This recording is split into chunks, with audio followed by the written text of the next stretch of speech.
자, 부동산 공법을 강의하는 저 박종철입니다. 이번 시간에는요, 제30회 공인중개사 부동산 공법 기출문제 A형입니다. 우리 해설 강의를 진행하겠습니다. 이번 제30회 부동산 공법 시험 문제는요, 예년과 비슷한 난이도였습니다. 근데 시험 성적은요, 작년 29회 때보다는 훨씬 더 잘 나왔습니다. 그 이유가 뭐냐 그러면요, 우리가 미리 다 준비를 했던 그런 문제들이 나와준 겁니다. 그래서 올해 시험을 대비하기 위해 가지고 이제 새로운 이제 30일에 시험을 갖다가 대비하기 위해서는 이 30회 공인중개사 기출 문제를 보시면서 어떤 점에 중점을 두고 공부하면 좋겠는지 같이 한번 알아보셔야 됩니다. 자, 우리 기출 문제는요, 지금 처음 공부하시는 분들은 이 기출 문제 풀기 쉽지가 않습니다. 그렇지만 처음 공부하시는 분들이 이 30회 기출 문제를 보면서 공부에 대한 방향을 잡을 수가 있습니다. 그리고 어느 정도 공부가 끝난 다음에 이 문제를 푸시면 또 쉽게 풀 수가 있어요. 그래서 혹시나 이번에 처음 31회 시험 대비 공인중개사 부동산 공법을 공부하시는 분은요, 이 문제를 푸는 데 의의를 두지 마시고요, 문제가 어떻게 출제가 되고 내가 어떻게 시험을 대비하면 좋겠는지 거기에 대해서 한번 알아보시면 좋을 것 같습니다. 자, 먼저 우리 A형 문제인데요, 같이 한번 문제 좀 풀어보시겠습니다. 자, 41번 우리 공법은요, 41번 문제부터예요. 국토계획법령상 광역시의 기반시설 부담구역에 관한 설명으로 틀린 것은 그랬는데요. 자, 우리 먼저 1번 지문부터 한번 보면요, 가장 기본적인 지문으로 나온 문제입니다. 그래서 기반시설 부담구역이 지정이 되면 광역시장은 기반시설 설치 계획을 수립해야 되고요. 그렇죠? 이를 도시군 관리 계획에 반영해야 된다. 매일 보던 지문. 2번 기반시설 부담구역 지정은 해당 광역시에 설치된 지방도시계획위원회 심의 대상이다. 그래서 기반시설 부담구역 지정할 때는 지도의 심의를 거친다. 수십 번 공부했던 내용이 나왔고요. 자, 3번이 이제 틀린 것은 정답인데요. 광역시장은 국토계획법 법률의 개정으로 인해서 행위 제한이 완화되는 지역. 자, 행위 제한이 완화가 되면요, 건물이 막 들어서죠. 그래서 기반 시설이 부족해지거든요. 그래서 그 지역에 대해서 이를 기반시설 부담구역으로 지정을 할 수가 있습니다. 그래서 기반시설 부담구역은 개발이 집중이 돼서 인구가 늘어나서 기반시설이 부족해질 때는요, 인구가 늘어나는 만큼 기반시설을 추가로 설치하는 곳이 기반시설 부담구역이고요. 그러면 법률의 개정으로 인해서 행위 제한이 완화가 되면요, 건물이 늘어나서 기반시설이 부족해집니다. 그럼 당연히 기반시설 부담구역 지정할 수가 있다가 되는 거죠. 아주 쉬운 문제였어요. 3번이 틀려서 정답이고요. 4번 지구 단위 계획을 수립한 경우에는 기반시설 설치 계획을 수립한 것으로 보고요. 5번 기반시설 부담구역 지정 고시로부터 1년이 되는 날까지 광역시장이 기반시설 설치 계획을 수립하지 아니하면 1년이 되는 날의 다음 날에 기반시설 부담구역 지정은 해제된 것으로 본다. 매일 보던 지문 5개를 그대로 시험에 냈던 문제, 누구나 다 맞힐 수 있는 그런 문제였습니다. 자, 우리 42번 문제를 보시면요, 우리 올해 예상했던 문제 그대로죠. 왜요? 매년 출제가 되는 게 주민의 입안 제한 문제고요. 올해도 역시 나왔습니다. 올해 나왔던 지문 5개 있죠. 우리가 모의고사 문제에서 매일 보던 문제입니다. 자, 틀린 거 찾기인데요, 바로 4번이 틀렸습니다. 산업유통개발진흥지구의 지정 및 변경에 관한 사항은 입안 제한의 대상에 해당한다죠. 그래서 주민의 입안 제한의 대상에 해당되는 것 중에 가장 최근에 신설된 것이 산업유통개발진흥지구입니다. 그래서 이것이 바로 시험에 이제 출제가 됐던 거죠. 4번이 틀려서 정답이고요. 1번 지문은 시험에 4번이나 나왔던 지문이네요. 비용의 전부나 일부를 제한자에게 부담시킬 수 있다고요. 제안서에 도시군 관리 계획 도서뿐만 아니라 계획 설명서도 첨부해야 되고요. 입안 제안 받은 자는 처리 결과를 제안자에게 알려줘야 되고, 그다음에 도시군 관리계 위반 제한하려는 자는요, 토지 소유자의 동의를 받아야 하는 경우 국공유주는 동의 대상 토지 면적에서 당연히 제외죠. 정답은 4번이 되겠네요. 자, 우리 43번 문제를 같이 보시면요. 자, 43번 문제. 국토의 계획 및 이용에 관한 법령상 개발 행위 허가에 관한 설명으로 옳은 것은 그랬는데요. 자, 우리 옳은 것 찾기는 요 3번 지문 보시면요. 요것이 시험에 세 번째, 아니 네 번째로 많이 나왔던 지문이죠.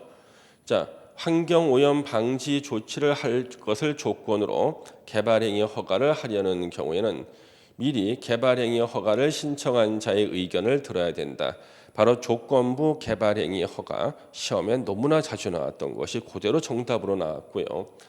자, 우리 1번은 왜 틀렸을까요? 자, 우리 재해복구를 위한 응급 조치는요, 개발 행위 허가를 받지 않는다죠. 너무나 유명한 지문.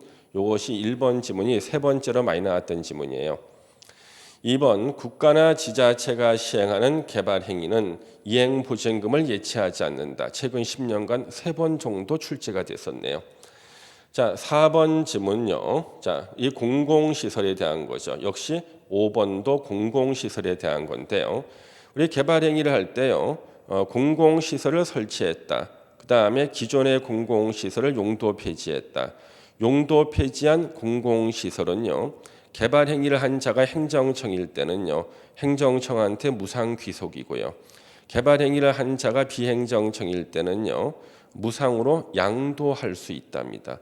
그래서 요 지금 4번하고 5번은 서로 바꿔놨어요. 예. 그래서 4번하고 5번 내용 바꿔놨기 때문에 이제 둘 다 틀린 게 되겠죠. 예. 또 보셨고, 자, 우리 44번 문제. 자, 국토계획법령상 아래 내용을 뜻하는 용어는 뭔가? 이거 우리 빵점짜리를 없애기 위한 문제죠.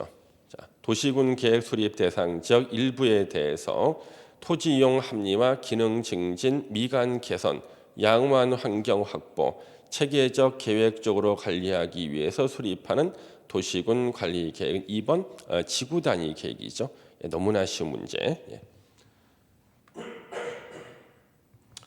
자, 이제 45번 문제는요. 주민의 의견을 들어야 하는 경우로 명시되어 있지 않은 것 찾기인데요. 요거 우리 예상 문제로 공부했던 거. 이거는요. 바로 정답을 맞힐 수가 있습니다. 정답을. 왜요? 주민의 의견 청취가 나오지 않는 거라 우리가 하나 외우고 시험장에 갔거든요. 바로 개발밀도 관리구역이죠. 개발밀도 관리구역 지정에는 주민의 의견 청취가 나오지 않는다. 그게 개발밀도 관리구역의 특징이죠. 자, 근데 약간 함정이 1번 지문 약간 함정이에요. 1번이요. 왜 1번이 함정이냐 그러면요. 1번은요. 광역도시계획을 수립하려는 경우, 우리 광역도시계획 수립할 때 공청회 나오죠. 공청회는 주민과 관계 전문가의 의견을 듣는 게 공청회입니다. 그래서 전문가의 의견도 듣지만 주민의 의견도 듣기 때문에 주민의 의견을 들어야 하는 경우에 해당이 되는 거예요. 그다음에 나머지 2번 성장관리 방안, 시범도시, 기반시설, 부담구역 다 주민의 의견 청취가 나오죠. 뭐 어렵지 않은 문제 다 우리가 준비했던 문제들이고요. 자, 요 46번 문제가요. 여기 바로요 함정입니다. 여기 바로요 틀리라고 했던 문제예요. 우리 국토계획법이 부동산 공법 시험 문제에서는 12문제가 나오는데요. 이 우리 12문제 중에서 한 2문제 정도는요. 학생들이 맞출 수 없는 문제 일부러 찾아요. 출제에 찾아가지고. 왜냐하면 합격자 수를 좀 줄여야 되기 때문에요. 12문제 중에서 이 문제를 내면 도저히 학생들은 못 맞히겠다. 그런 것을 법조문을 보고 찾아가지고 의미는 없는 내용인데 문제를 냅니다. 이게 바로 그 문제고요. 참고로 자, 이 30회 시험을 대비하면서 제가 수없이 했던 얘기가 있습니다. 지금까지 박스에다가 몇 개를 나열하고 난 다음에 어디에 해당하는 것을 모두 골라라 그랬을 때 전부 다가 정답일 확률이 75%입니다. 예, 한 75% 이상, 근 80% 가까이 이런 문제 10문제가 나오면요. 전부 다가 정답인 것이 근 80% 가까이 됐어요. 10개 중에 8개는. 그래서 이 문제가 바로 틀려낸 문제죠. 도저히 맞힐 수 없는 문제. 국가 지자체가 자연취락지구안의 주민생활 편의과 복지 증진을 위해서 지원할 수 있는 사업을 골라라. 딱 보니까요, 다 주민들과 관련돼 보이지 않습니까? 어린이 놀이터, 그렇죠? 뭐 마을 해관이라든가 쓰레기 처리장 하수, 하천 정비, 주택 기량. 상식적으로 봐도 다 주민의 생활과 관련되지 않습니까? 정답 역시 전부 다 기억, 연, 디귿이 정답이 되겠습니다. 그래서 실제로는 틀린 사람이 없어요. 응시하신 분들 중에서 다 전부 다를 찍었거든요. 예. 자, 47번 문제는요. 자, 만약에 여러분들 중에서 30회 시험 문제를 저와 같이 풀어봤던 분, 저와 같이 예상 문제 풀었던 분은 제가 했던 말이 한번 기억날 수가 있을 텐데요. 우리가 짝수의 시험 때는 용적률, 홀수의 시험 때는요 건표율이 나온다고 제가 노래를 불렀습니다. 그래서 26회, 28회 다 용적률이 나왔고 27회, 29회는요 건표율이 나왔거든요. 그럼 당연히 30회는 짝수니까 용적률이 나온다 그랬죠. 바로 용적률 나왔습니다. 그래서 가장 큰 거 용적률의 최대 한도가 가장 큰 건데요. 당연히 보세요. 자, 일종 전용 주거 지역은요. 우리 용적률이 어떻게 되나요? 요거 100%죠. 3종 일반 주거 지역이 요거 300%고요. 자, 준주거가 500, 일반 공업 지역. 자, 우리 전용 공업이 300, 일반 공업이 350, 중공업이 400이죠. 그러니까 500인 준주거 지역이 가장 크다. 정답 3번. 뭐 거저 맞히라는 문제였네요. 자, 48번에 이제 가로에 들어갈 내용. 자, 요 문제 10번 이상 문제를 풀고 시험장에 왔었습니다. 아무도 안 틀렸죠. 왜요? 내년 7월 1일 날 요 지문에 해당되는 사례가 최초로 생긴다 그랬죠. 도시계획시설 결정 고시 후 20년 내에 사업이 시행되지 않으면 20년이 되는 날에 다음 날에 도시군 계획시설 결정의 효력을 잃는다. 실효가 된다. 바로 실효 제도가 내년 7월 1일 날 처음으로 사례가 나온다. 그래서 요거 반드시 시험 나온다 그랬고 문제 수없이 풀었는데 바로 가로에서 이렇게 나왔죠. 20년이 되는 날에 그 다음 날이죠. 그렇죠? 예. 그래서 정답은 5번이 되겠네요. 자, 이제 49번 문제가 나왔는데요. 자, 국토계획법에서요.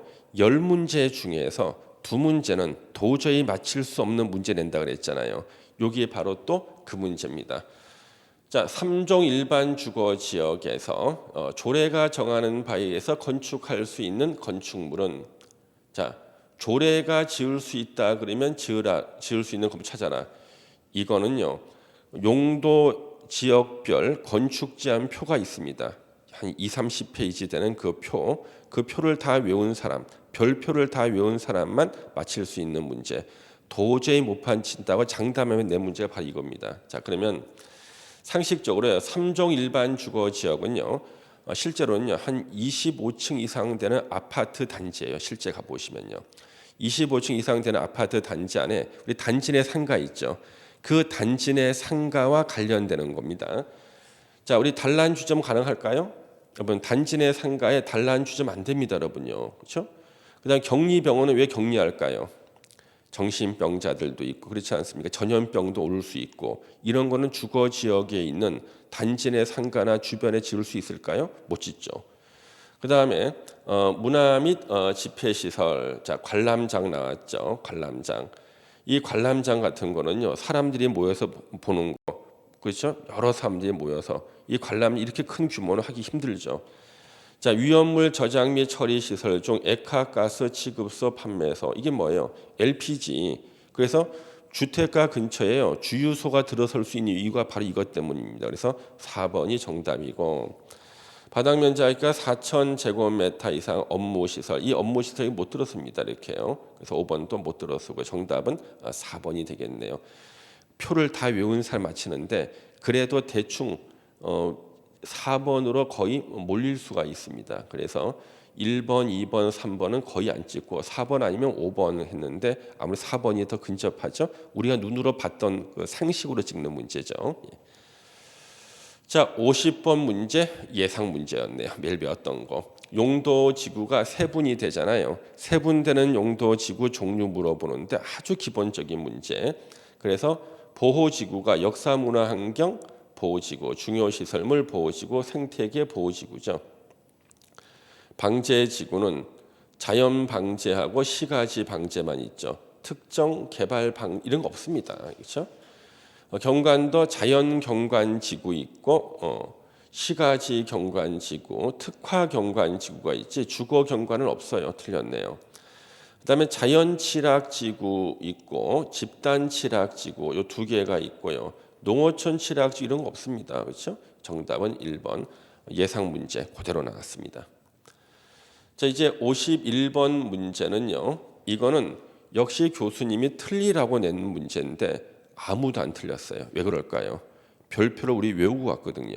그래서 우리 시험 보기 전에 기반시설 유발 개수에 대해서는요. 같이 몇 개를 외웠습니다. 그러니까 틀리라고 냈는데 외웠기 때문에 맞춰요. 자, 단독주택의 기반시설 유발 개수 이거 0.7이고요. 0.7이고 그다음에 여기 장례시설 요 장례시설도 0.7이에요. 그러니까 0.7, 0.7인데 여기 관광휴게시설은요.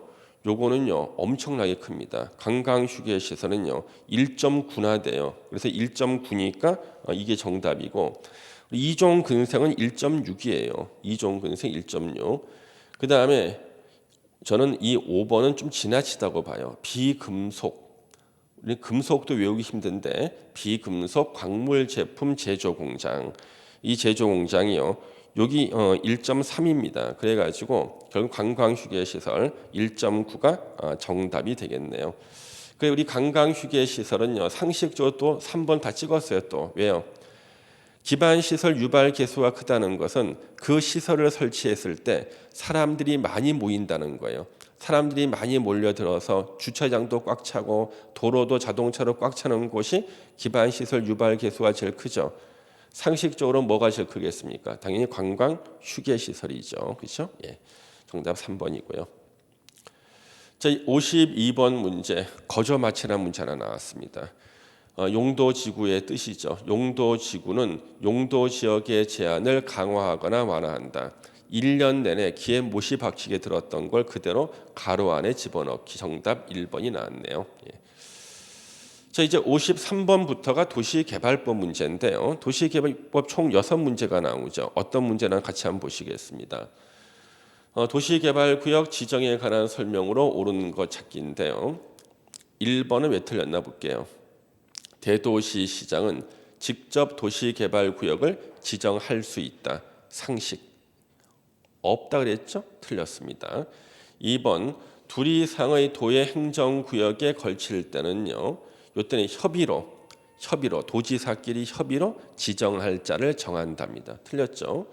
3번 천재지변으로 인해서 도시개발 사업을 긴급하게 할 필요가 있는 경우 국토부 장관이 도시개발구역을 지정할 수 있다. 3번이 정답 옳은 거죠. 그래서 우리 외웠었습니다. 국토부 장관이 도시개발구역을 지정할 수 있는 경우 천국협정 중 첫 번째 천재지변 나왔네요. 이거 시험에 계속 나오는데 외웠던 거죠. 3번이 정답. 4번 도시개발구역 총 면적이 1만 미만일 때는요. 분할이 안 되죠.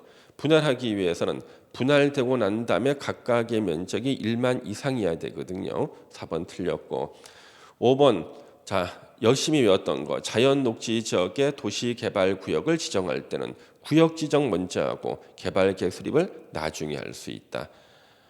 허용되지 않는다 틀렸죠? 예, 정답 3번이 되겠네요. 예.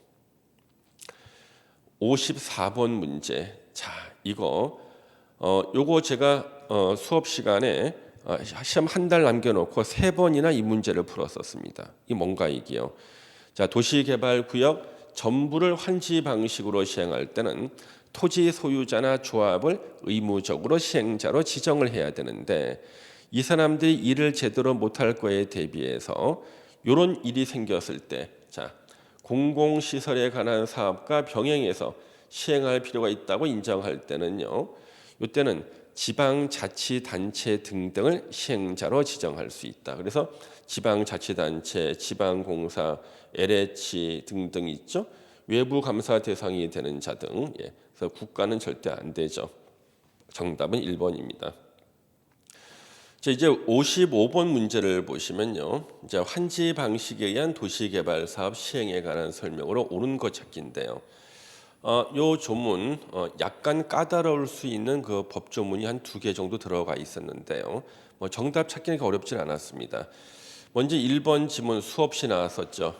준공검사 받고는 60일 내 환지 처분하여야 한다. 신청하는 게 아니죠. 시행자가 지가 직접 환지 처분하는 거고 틀렸네요. 두 개 이상의 환지 계획구역으로 구분될 때는요. 사업비와 보류지는요. 도시개발구역 전체를 대상으로 책정해야 된다. 틀렸네요. 여기 환지 계획구역별로도 책정할 수가 있습니다. 틀렸고. 자, 조성 토지 등의 가격은요. 토지평가협의회의 심의를 거쳐 결정한다였죠. 그에 앞서 감정평가업자의 평가를 거쳐야 되고요. 개별 공시지가 아니죠. 3번 지문 너무나 많이 공부했던 지문이고요. 4번 환지 예정지가 지정이 되면 종전 토지의 임차권자는 환지 처분 공고일까지 환지 예정지를 사용 수익하는 거고요. 종전 토지는 사용 수익할 수가 없죠. 5번 환지 계획에는 필지별로 된 환지 명세와 필지별과 권리별로 된 청산 대상 토지 명세가 포함되어야 한다. 이게 옳은 거네요. 왜요? 우리 환지 계획 내용 다 외우고 갔잖아요. 바로 환지 계획의 내용을 물어본 거니까 5번이 정답이네요. 약간 까다로운 지문이 2번 하고요. 2번 하고 2번 지문 외에는 사실 뭐 까다롭다고 볼 수도 없겠네요. 그렇죠? 56번 문제. 자, 요거 도시개발법 6문제 중에서는요. 4문제는 쉽고 2개는 어렵게 내고요. 2개 중에 하나는 절대 못 맞히는 문제를 냅니다. 이게 바로 그 문제입니다. 그래서 국가 지자체가 주택법에 따른 주택건설 사업자에게 대행하게 할 수 있는 도시개발 사업의 범위에 해당되는 것을 모두 고르라 그랬습니다. 자, 모두 고르라 그럴 때 10문제 중에 8문제는 모두 다가 정답이라 그랬죠. 이런 거 공부해서 맞히기 힘들어요. 선생님은 못 맞힙니다. 다 몇 번 찍었을까요? 5번 찍어서 정답입니다. 이런 것은 2번 다시 나오질 않죠. 그렇지만 정답은 다 맞췄어요. 다 5번 찍었거든요. 그러니까 굳이 자기가 4개 중에 해당되지 않는 것을 혹시 알고 있는데 무조건 전부 다라고 찍으면 안 됩니다. 항상 문제 풀어보고 모르겠다 그랬을 때 전부 다를 찍는 거예요. 57번 도시개발 사업의 시행 방식. 이거 거저 맞추라고 준 문제죠. 분할 혼용 방식은 수용 사용 방식이 적용되는 지역과 환지 방식이 적용되는 지역을 사업 시행 지구별로 분할해서 시행하는 방식이다. 자, 옳은 거 찾기인데요. 1번 지문에 옳은 게 나오면은요, 막 당황스럽습니다. 이게 바로 당황스러웠던 문제예요. 너무나 쉬운 지문이 1번에 나왔기 때문에 1번 정답이고요. 자, 2번은 더 웃기죠. 집단적인 조성과 공급 뭐예요? 수용 방식이죠. 틀렸고 도시개발 구역 지정 이후 당연히 시행 방식을 변경할 수가 있고요. 틀렸고 그 다음에 시행자는 도시개발 사업 시행 방식을 토지 등을 수용 사용하는 방식이나 환지 방식, 혼용 방식 중에서 정해서 지가 정하면 되는 거죠. 국토부 장관한테 허가받는 일 없습니다. 지방자치단체가 도시개발 사업의 전부를 환지 방식으로 시행하려 할 때는 도시개발 사업에 관한 규약을 정한다. 이 규약은요. 민간 시행자가 도시개발 사업할 때 규약을 정하는 거예요. 지자체같이 공공시행자는 규약을 정하지 않죠? 틀렸습니다. 정답 1번입니다. 자, 58번 수용 사용 방식에 따른 사업 시행하는 설명으로 옳은 거 찾기입니다. 1번 지방공사가 시행자일 때 이때는요. 어떠한 동의도 없이 수용하거나 사용할 수 있죠? 여기서 1번 틀렸고요. 너무 쉬운 지문. 지자체가 시행자인 경우에는 지급 보증 없이 토지 상환 채권을 발행할 수가 있습니다. 민간 시행자가 토지 상환 채권 발행할 때는 지급 보증을 받아야 되고요. 공공 시행자인 지방자치단체는 지급 보증 필요 없죠. 2번 옳은 거. 역시 이것도 거저 맞히라는 문제였네요. 그다음에 3번. 자, 해당 대금의 전부나 일부를 미리 받을 수 있다. 단 조건이 뭐죠? 지정권자의 승인을 받아야 되는 거죠. 그래서 틀렸네요. 원형지 면적 이거요. 1년 내내 노래 불렀습니다. 원형지는 3분의 1 초과할 수 없다 그랬고요. 그래서 원형지가 왜 3분의 1인가? 원형지 세 글자이기 때문에 3분의 1이라고 1년 내내 가르쳤습니다. 역시 3분의 1 나왔죠. 4번 틀렸고 5번 공공용지가 아닌 조성토지 공급은 수의계약 방법에 의해서 해야 된다. 자, 조성토지 등의 공급의 원칙은 경쟁 입찰이죠. 그렇죠? 그다음에 이제 공공용지 같은 것은 수의계약. 그러니까 5번이 틀렸습니다. 정답은 2번이 되겠네요. 그 도시개발법 문제 6개 중에 어려운 건 하나밖에 없었는데요. 이거 전부 다 고르는 사람은 6개 다 맞췄네요. 자, 59번부터가요. 도시 및 주거환경정비법 시험 문제인데 총 6문제입니다. 6문제 중에서 먼저 시행에 관한 설명으로 옳은 거 찾기. 조합 정관에는 정비구역의 위치, 면적이 포함돼야 된다. 당연하죠. 자, 재개발 조합이 있다. 우리 조합은 어디서 사업하고 우리 조합에서 재개발 사업하는데 면적이 얼마라는 것을 정관에 안 써놓는 게 말이 되겠습니까? 극히 당연한 거 1번에 또 나왔네요. 그렇죠? 예. 정답이고요. 그 다음에 조합 설립 인가호 시장 군수 등이 토지주택공사 등을 사업 시행자로 지정 고시했을 때 예를 들면은 뭐 천재지변이 있어가지고 그 고시일에 그 고시일 다음 날이죠. 자, 우리 도시개발법이나 정비법 공부할 때 항상 제가 말씀드렸습니다. 시험장에 가면 다음 날이라는 말을 써야 되는데 다음 날을 빼고 틀린 문제 꼭 나온다. 바로 여기서 나왔네요. 고시일 다음 날에 조합 설립 인가가 취소된 것으로 봅니다.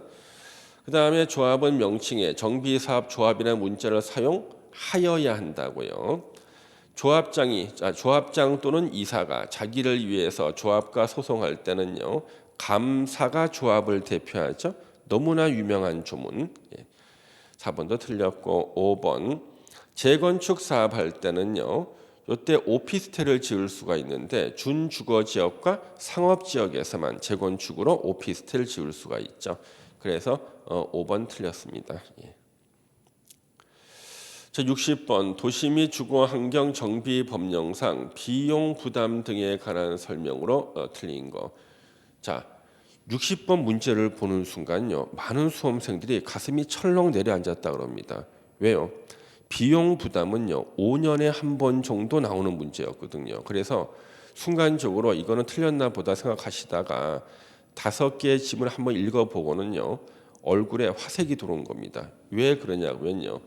자, 틀린 거 찾기인데요. 2번 지문 한번 보세요.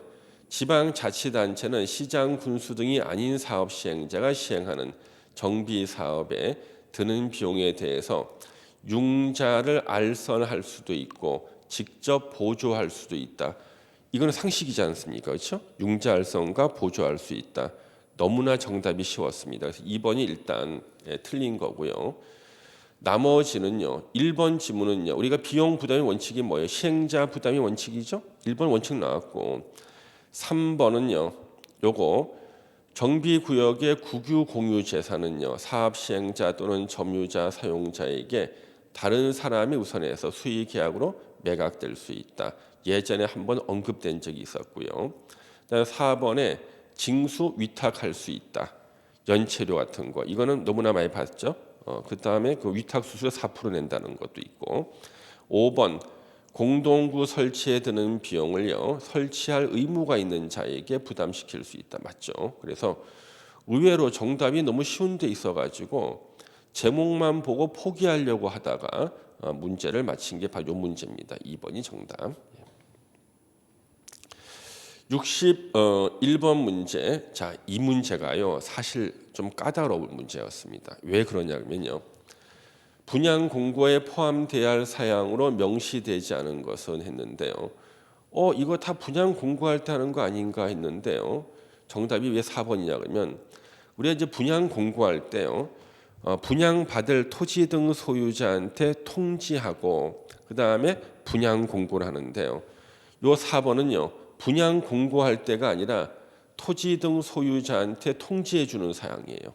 그러니까 4번은 토지 등 소유자한테 바로 조합원이 될 사람들한테 통지해 주는 거고 요것은 분양 공고 신문에 분양 공고할 때 거기다 쓰는 사항이 아닙니다. 예. 그래서 4번이 정답이고 약간 까다로웠던 문제죠. 예.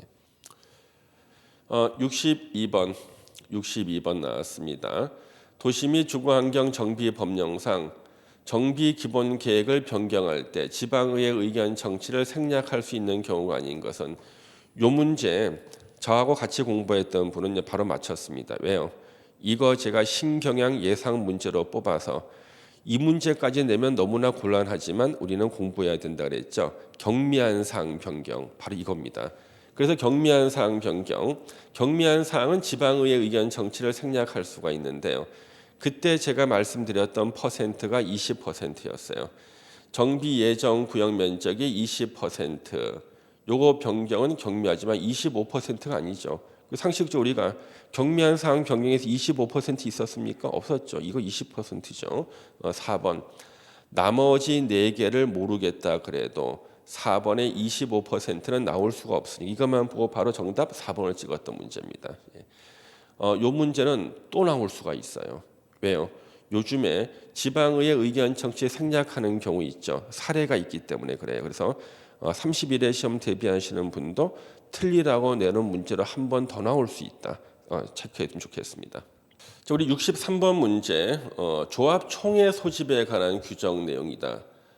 숫자를 바르게 나열한 것은 요거는요. 시험 보기 전에 우리가 열심히 공부했던 건데 이게 뭐냐 그러면요. 위의 문장은요. 시험 보기 몇 달 전에 개정된 것을 바로 시험에 냈습니다. 개정 사항을요.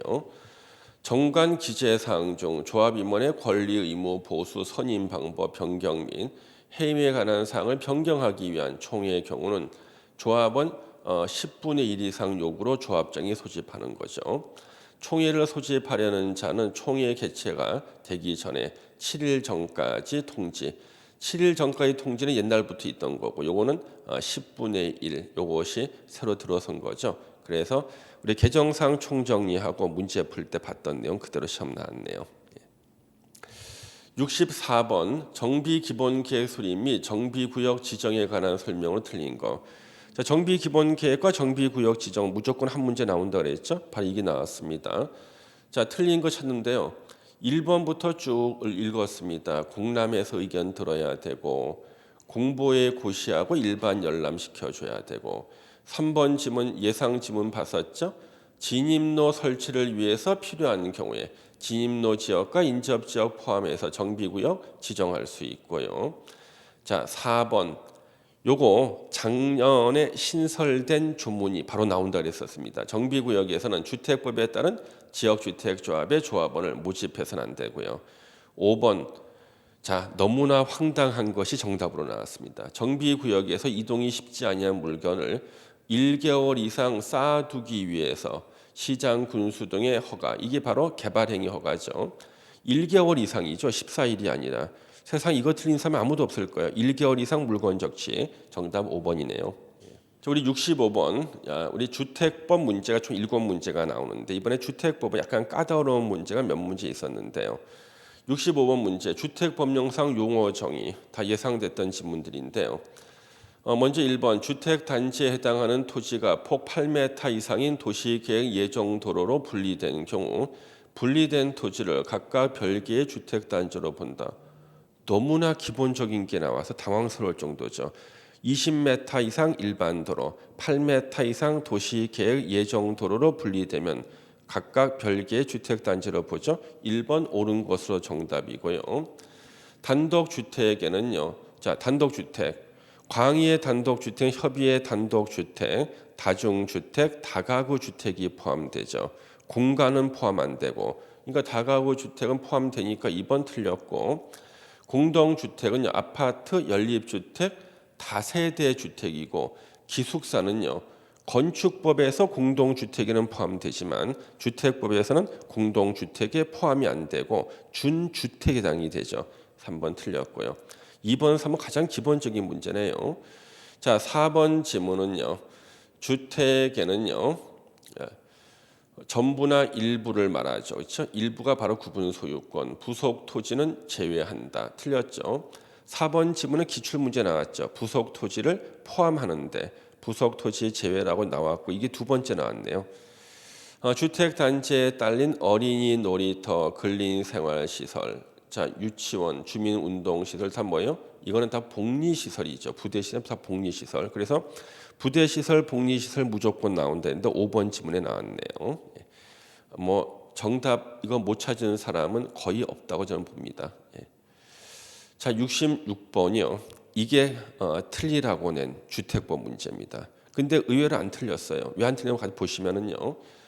주택법령상 지역주택조합의 설립인가 신청을 위해서 제출해야 하는 서류에 해당하지 않는 거. 야, 이거 어디서 나오죠? 아주 구석진데 요거 있다는 사실 우리 알고 있어요. 그렇지만 이거 어떻게 다 외우는가? 외우지 않아도 맞힐 수 있게 문제를 내준 거예요. 보십시오. 지역주택조합의 설립인가 신청을 위해서 제출한다 그랬죠. 그럼 현재 지역주택조합 설립이 됐나요? 아니죠. 설립하려고 인가 신청을 할 때 제출의 서류에다가 넣는 거 정산서. 우리 정산은 뭡니까? 정산은요. 사업이 다 끝나고 난 다음에 돈 계산하는 게 정산이에요. 아직 시작도 안 하고요. 조합 설립 인가 신청할 때 무슨 정산이 필요하죠? 그렇죠. 그래서 꼼꼼하게 5개를 읽어보신 분은요. 나 이거 못 외웠지만 그런데 2번이 틀린다는 알겠대요. 근데 자기가 외운 것들이 있죠, 우리요. 조합 규약, 자필로 연명한 조합 규약. 우리 이 공부했어요. 예? 확인하는 서류 80% 이상. 요거는 지역하고 직장 주택 조합은 80% 이상에 해당하는 토지의 사용권을 확보했음을 증명하는 서류가 필요하다. 우리가 외웠던 것이 바로 3번, 4번, 5번은 외웠었고요. 조합장 선출 동의서 외웠나 막 깜빡깜빡해요. 근데 1번 아니면 2번인데 봤더니 정산서. 정산은 사업 끝나고 하는 게 정산이니까 설립 단계에는 정산서가 있을 수가 없죠. 정답 2번이 되겠습니다. 67번 문제. 주거정책심의위원회의 심의를 거치도록 규정되어 있는 것만을 모두 고른 것은 어떤 분은요. 요거 보자마자 모두 다라고 해서 5번 찍으신 분이 있어요. 제가 그러지 말라 그랬죠. 왜요? 10개 중에 8문제가 그런 문제고 안 그런 문제가 한 2문제 정도는 있습니다. 10개 중에요. 근데 이거는 충분히 자기가 실력으로 풀 수가 있어요. 여기 기억번 같은 거 보시면요. 임대주택 인수자 지정하는 경우 이런 거 들어본 적 없을 거예요. 자, 이 핵심 뭐냐면 니은번하고 디귿번을 물어본 겁니다. 뉴스에 많이 나오는 분양가 상한제. 우리 분양가 상한제 뉴스 나올 때마다 주거정책심의위원회 나왔죠? 투기 과열 지금 뭐예요? 항상 주거정책심의위원회. 우리가 주거정책심의위원회가 나왔던 것이 분양가 상한제, 투기 과열지구, 조정 대상 지역 3개였잖아요. 3개 중에 2개 내준 거예요. 그래서 니은하고 디귿번 4번이 정답입니다. 예. 그다음 68번 주택 건설 사업 계획 승인에 관한 설명으로 틀린 거. 이거요. 이 문제 나올 때 대충 눈으로 5개 집을 훑어봤더니요. 도저히 나오면 안 되는 숫자가 보이더래요. 자, 나오면 안 되는 숫자 500이 나와 있습니다. 왜요? 500이 나오면 틀리죠, 당연히.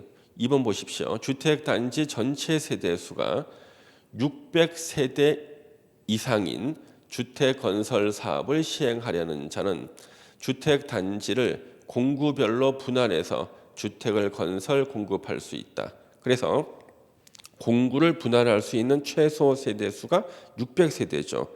그러니까 500이 나올 수가 없잖아요. 정답 2번이죠, 그냥. 1번 가장 기본적인 거 사업 계획에 부대 복리 시설 포함해라. 그렇죠? 예. 그다음에 3번 지문이 약간 구석진 지문 나왔어요. 그래서 LH 공사가 동일한 규모의 주택을 대량으로 건설할 때는 국토부 장관에게 주택의 형별로 표본 설계 도서를 작성 제출 승인 받을 수 있다. 아주 구석진 지문인데 정답과는 아무런 상관이 없습니다. 4번 우리가 공부했던 지문이죠. 직접 관련이 없거나 과도한 기반 시설 기부 체납 요구해서는 안 된다고요. 5번은 우리 예상 지문이었는데 정답과는 상관없이 예상 지문 나왔죠. 사업 계획 승인 신청하면 며칠 내 60일 내에 승인 여부 통보죠. 예, 정답 2번입니다. 자, 69번 문제. 요거 작년 29회 때 나오고 30회 때 또 나왔죠. 그래서 시험 보기 전에요. 이 문제를 갖다가 제가 2번이나 우리 모의고사에 냈습니다. 일부 우리 수험생들이요. 교수님, 작년에 나왔던 문제를 왜 또 내십니까? 그랬거든요. 그분들 이번에 깊이 반성해야 됩니다. 또 나왔죠. 바로 이거죠. 사용 검사 후 매도 청구. 그래서 아파트가 완공이 돼서 사용 검사를 받고 쓰고 있는데 아파트 부지 일부가 자기 땅이라고 주장하는 사람이 소송에서 승소를 했어요. 이제 자기 땅을 자기가 찾아가겠다. 내 땅 위에 지어놓은 아파트 다 철거하라 그러는 거죠. 이거 경제적으로 아주 불리합니다. 그래서 그 땅 소유자한테 그 땅 나한테 팔아라. 매도 청구할 수 있다는 거죠. 이때 매도 청구할 수 있는 토지는 대지 면적의 5% 미만, 수없이 배웠습니다. 5% 미만이고요. 그 다음에 매도 청구에 대한 그 의사 표시는요 2년 내에 송달돼야 되죠. 정답 2번입니다. 예상 문제. 70번 문제요. 언뜻 보면 조금 까다로워 보입니다. 왜요? 청문을 해야 되는 거. 청문이라는 것은 자신을 변호하는 거예요. 저는 취소당할 짓을 한 적이 없어요 할 때 청문할 수가 있는데요. 세상에 주택법에서 이 청문 사유 물어본다는 건 좀 지나친 문제입니다. 물론 정답은 1번 공업화 주택의 인정 취소입니다만은 이것은 좀 틀리라는 의미로 냈다고 보시고 1번이 틀렸습니다. 이 문제는 또 안 나올 테니까요. 그냥 마음에 담아두지는 마십시오. 자, 이제 71번에요.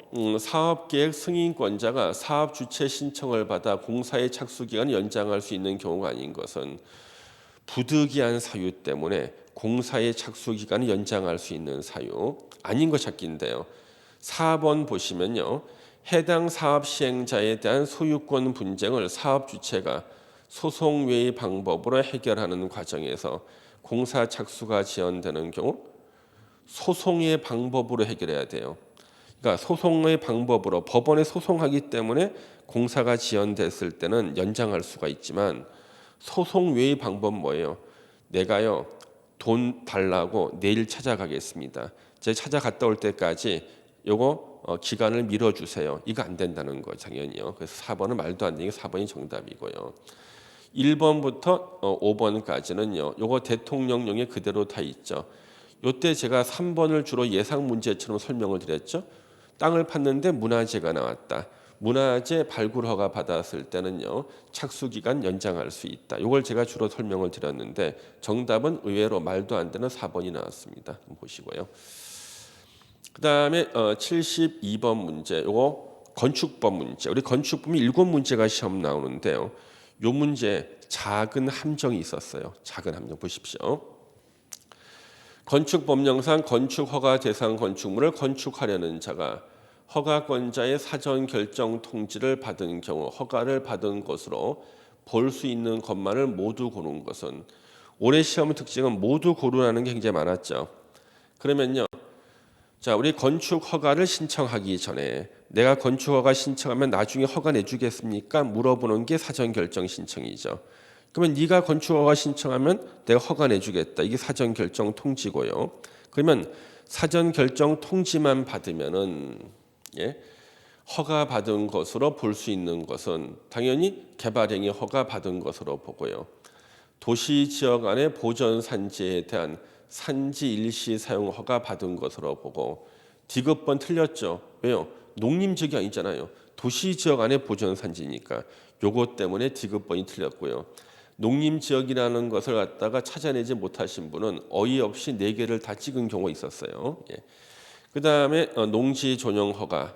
그래서 기역번, 리을번은 너무나 쉬웠고 니은하고 디을에 보니까 산지관리법에서 허가받은 것으로 의제되는 거 있었는데 해서 니은 디귿을 바로 쓰는 사람을 틀리게 만들려고 산지관리법이라는 말만 듣고 4개인 줄 알고 썼던 분은 틀렸고요. 안 해봤더니 도시지역인데 농림지역이라 써놨단 말이죠. 작은 함정입니다. 그렇죠? 정답은 2번이 되겠습니다. 자, 73번 문제는요. 건축민원전문위원회. 이 문제가 이번에 건축법에서요. 학생들이 맞힐 수 없는 합격자 수를 줄이기 위해서 낸 문제인데 실제로 틀린 사람은 없어요. 왜 그런 거 볼까요? 자, 틀린 거 찾기 2번입니다. 건축민원전문위원회가 위원회에 출석해서 의견을 들을 수 있는 자는 신청인과 허가권자에 한한다? 일단 한한다는 말 나오면 거의 틀린 건데 신청인과 허가권자뿐만 아니라 누가 또 있겠습니까? 예? 자, 바로 이해관계자가 있죠. 이해관계인도 출석할 수가 있고요. 그래서 2번이 틀렸네요. 예. 1번 건축민원 전문위원회 운영할 수 있고 3번 구술로서도 신청할 수 있고요. 특별한 있는 경우에는 그다음에 4번 열람하거나 사업장에 출입해서 조사하게 할 수 있고 민원을 심의할 수가 있다. 그래서 이 문제는요. 진짜 세상에 이런 걸 내도 되는가 싶을 정도의 문제를 내 틀리게 만들려고 했는데 눈치 빠른 사람은요. 세상에 각종 분쟁이라든가 이런 데서 이해관계인이 출석을 못하게 하는 일은 없습니다. 그래서 2번이 틀렸죠. 예. 자, 74번 문제는요. 이거 예상 문제였죠. 왜요? 대규모 건축물이 큰 건축물이 공사하다 중단됐을 때 현장이 방치가 될 때는요. 뒷정리할 비용이 필요하다. 안전관리 예치금이고요. 거기서 여러분들이 아는 것만 가로를 쳤습니다. 규모는 1000제곱미터 이상이죠. 그 다음에 공사비의 1% 범위에서 예치하게 할 수 있다. 정답 1번. 너무 쉬운 문제. 자, 75번 문제 있죠. 자, 이거는요. 역시 틀리라고 낸 문제입니다. 이거는요. 건축사 시험에서나 맞힐 수 있는 그런 문제고요. 우리 중개사는요. 도저히 이거 맞힐 수가 없습니다. 이거 건축사 시험에 맞힐 수 있는 문제 뭐냐면요. 국가가 소유한 대지의 지상 여유 공간에 구분 지상권을 설정해서 시설을 설치하려는 경우 허가권자가 구분 지상권자를 건축주로 보고 구분 지상권이 설정된 부분을 대지로 봐서 건축 허가를 할 수 있는 시설에 해당하는 것은 이거는 정답이 4번의 공연장입니다. 이게 공연장. 세상에 이걸 시험 냈다는 거 저는 아주 불만스럽긴 합니다만은 그런데 이런 문제가 하나씩 나와야지만 100점이 없어지거든요. 예, 그래서 정답은 일단 4번이고 다시 나오기 힘들기 때문에 여러분들은 이렇게 틀리라고도 내놓는구나 보시면 되겠습니다. 76번 이거 이 문제 보고 다 웃었습니다. 예상 문제, 그렇죠? 예상 문제. 매일 보던 문제. 그래서 이 문제를 제가 모의고사에서 계속 냈더니 왜 매달 내냐고 그랬지 않습니까? 매달 냈더니 다 마치고 돌아왔습니다. 철도 선로 부지에 있는 시설로서 건축법 적용을 받지 않는 건축물만을 모두 고른 것은 플랫폼, 운전 보안 시설, 보행 시설, 급수 급탄 급유 시설. 법조문도 순서대로 곧 썼습니다. 5번 정답이죠. 예. 자, 77번 문제. 이거 우리 외웠었습니다. 축조 신고해야 되는 공작물 이옹담, 사광, 육기장굴, 꼴통, 팔고, 팔기, 30대 이렇게 외웠거든요. 그래서 보시면은요, 자 축조 신고 장식탑, 육기장굴, 꼴통, 6m를 넘는 장식탑이 축조 신고예요. 육기장굴 장식탑 4m가 아니죠. 틀렸습니다. 자 통신용 철탑. 자, 육기장굴 꼴통, 통이 바로 통신용이죠. 6m만 넘으면 축조 신고인데 8m 신고해야 되고요. 이옹담, 2m를 넘는 옹벽, 4m 축조 신고. 육기장굴, 6m만 넘으면 축조 신고요. 30대, 30제곱미터 넘는 지하 대피요, 40이 축조 신고죠. 앞에 자 따와서 1년 내내 외웠던 거 그대로 나와줬습니다. 정답 5번이고요. 자 이제 78번 문제는요. 이건 결합 건축 약간 구속진 거고요. 이거는 건축사 시험 문제인데요. 결합 건축을 하고자 하는 건축주가 허가를 신청할 때 결합 건축 협정서에 명시해야 되는 사항이 아닌 것은 이것은 결합 건축을 해본 사람도 못 외웁니다. 너무 심하죠 문제가요. 합격자 수를 줄이겠다는 문제인데요. 5개를 읽어봤습니다. 자, 이런 문제 나올 때는 5개 지문 안에 정답이 있다 그랬습니다. 선생님, 진짜 5개 안에 있잖아요. 그런 의미가 아니라 5개 지문을 읽어보면 보편적으로 정답인 것처럼 보이는 게 있다고요. 자, 3번 보세요. 협정서를 체결하는 자가 법인일 때 지방세 납세 증명서. 이게 너무 심하죠. 예. 지방세 낸 거하고요. 협정 체결하는 게 무슨 상관이 있겠습니까? 3번이 틀리고 나머지는 다 명시해야 되는 겁니다. 예. 자, 79번 농지법 두 문제 나오죠. 그래서 농지법 두 문제 나올 때 올해 농지의 개념이 출제될 차례인데 농지 개념 나왔죠. 농지에 해당하는 모두 골라라. 기억본 보세요. 다년생 식물 재배지로 실제 이용되는 토지다. 맞죠? 정답. 기억본 일단 맞고. 관상용 수목의 묘목을 조경 목적으로 식재한 재배지로 실제로 이용되는 거. 자, 관상용 수목의 묘목을 조경 목적으로 식재했다. 이 얘기는 뭐예요? 화원 같은 데를 말해요. 예, 그러면요. 재배지로 이용된다 해서 관상용 수목의 묘목을 조경 목적에 식재했다. 이거는 농지가 아닙니다. 이거는요. 그렇죠? 예, 니은번 틀려 있고. 디귿번은요. 개량 시설에 해당하는 양배수 시설의 부지. 개량 시설 부지도요. 농지죠. 그래서 생산 시설 부지, 비닐하우스. 개량 시설 부지, 농로 제방, 양수 시설, 배수 시설. 요거 다 농지죠. 그래서 니은번이 빠지고 디귿번 정답 3번이 되겠습니다. 저희 공법 시험 문제 마지막 위탁 경영. 자, 위탁 경영요. 우리 올해 시험 대비해 제가 모의고사에 2번 냈습니다. 또 마지막 예상 문제도 풀었어요. 그런데 일부 학생들 이거 뭐라 그랬습니다. 저한테. 왜 그럴까요? 29회 때 나왔거든요. 아니 교수님 작년에 나오면 또 나오겠습니까?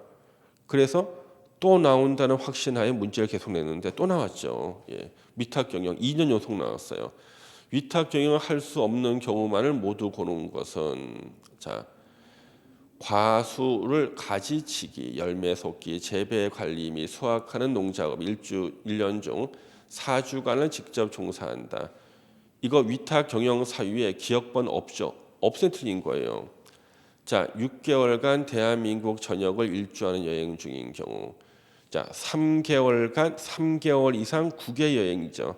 우리가 위탁 경영에서 여러분들이 유일하게 외우고 있는 게 뭐예요? 3개월 이상 국외 여행이잖아요. 6개월간 대한민국을 전역 일주한 국외 아니죠 이거. 예. 그래서 이거는 위탁 경영 할 수 없고요. 우리 위탁 경영 할 수 있는 거 여기 외운 거 있죠. 선거에 따른 공직 취임으로 자격을 못했을 때. 그래서 농민이 선거에 출마했는데 당선된 거예요. 그때는요. 자기 이제 농사 못 짓잖아요. 나라 일을 해야 되니까. 그때는 위탁 경영 할 수 있다죠. 우리가 외웠던 거 2개가 나왔어요. 3개월 이상 국외 여행. 그다음에 선거에 따른 공직 취임. 그래서 니은하고 디귿번. 그래서 지금 여기서 보시면은요. 모두 고른 것은 해가지고 기억번 안 되고 니은은 왜 안 됐죠? 3개월 이상 국외 여행이 안 됐죠. 기억하고 니은 요 2개가 안 되고 디귿번은 위탁 경영이 가능하네요. 정답은 3번이 되겠습니다. 여기까지 우리 30회 모의고사 문제를 같이 풀어보셨는데요. 지금 공부를 이제 31회를 대비해서 하시는 분은요, 뭐가 뭔지 잘 모를 거예요. 그런데 대체로 이런 형태로 출제 교양이 만들어져 있다는 걸 보시면 되고요. 근데 만약에 우리 기출 문제 해설 동영상을 5월 달 이후에 공부를 몇 달 하시고 난 다음에 보신 분들은 야 이거 조금만 열심히 하면 쉽게 풀 수 있겠는데 이런 자신감이 생기실 겁니다. 그래서 공법 문제 이번에 40문제는요. 거저 맞히라는 문제, 공부 좀 하시면 무조건 맞힐 수 있는 문제가 20문제 정도 있었습니다. 그 다음에 합격자 수를 줄이기 위한 문제가 한 8문제 정도. 그래서 저는요. 공부를 충실히 하신 분은요. 80점 정도는 다 맞출 수 있지 않았을까. 까다로운 문제에서 한 8개 정도에서 절반을 맞고 절반 틀리면 90점이겠죠. 그렇죠? 그래서 저한테 요즘에 한 6개월 이상 배웠던 분들은요. 75에서 80점이 거의 다 나왔습니다. 그래서 31회 시험을 준비하시는 분은요. 이제 공법은 기초부터 차근차근 1년 내내 학원의 교육 과정을 따라오시면은요, 요 정도 문제는 한 80점 정도는 충분히 나온다고 생각하시면 되겠습니다. 자, 새롭게 도전하시는 분들요, 역시 부동산 공법의 관문을 돌파하기 위해서는 다른 게 없습니다. 열심히 하시는 수밖에 없겠죠. 반복 학습입니다. 그래서 새롭게 시작하시는 분들요, 좀 용기를 가지고 시작하면 좋겠습니다. 자, 수고하셨습니다. 감사합니다.